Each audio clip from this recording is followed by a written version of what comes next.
Ito ay rated SPG, striktong patnubay at gabay ng magulang ang kailangan.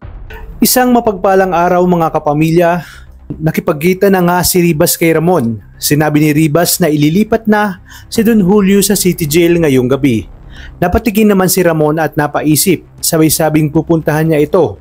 Ngunit binalaan siya ni Ribas na kung may balak man itong gawin, ay itigil na niya dahil masyadong delikado ito.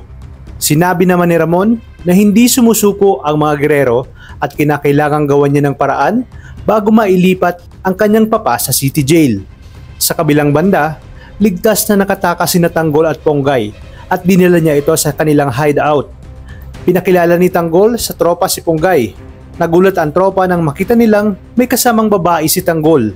Nagtanong si Enteng kung sino ang kasama niya. Sinagot ni Tanggol na hindi niya umano ito kilala at bigla na lang sumakay sa kanya dahil kailangan niyang iligtas. Galit namang sumagot si Ponggay at sinabing hindi niya naman daw hinihingi ang tulong nito at hindi siya nagpapaligtas. Tinanong ni Tanggol kung bakit sumakay ito kung ayaw niya. Gate naman ni Ponggay na wala siyang choice at si Tanggol ang nagsabi na sumakay siya dito. Dito halatang napipiko na si Ponggay, bagay na tinawanan lang ni Tanggol.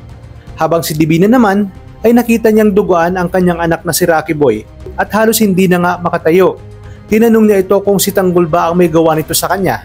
Ngunit galit na sinagot ni Rocky Boy na oo at ibinaling niya ang kanyang galit kay Divina dahil kung hindi sa kanya ay hindi sana siya madadamay sa hidwaan nila ni Tanggol. Sa kabilang banda, dumating na ang araw ng paglipat kay Don Julio at Franco kaya dito nakaabang na sina Tanggol at Ramon.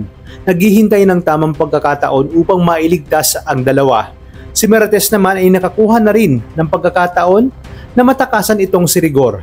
At sa isang di inaasahang pagkakataon ay makakasalubong siya ni Ramon kung saan nasa loob ng sasakyan si Don Julio at Franco. Kaya madali niya itong pinapasok sabay pinaharurot ang sasakyan para hindi na maabutan ng kapulisan.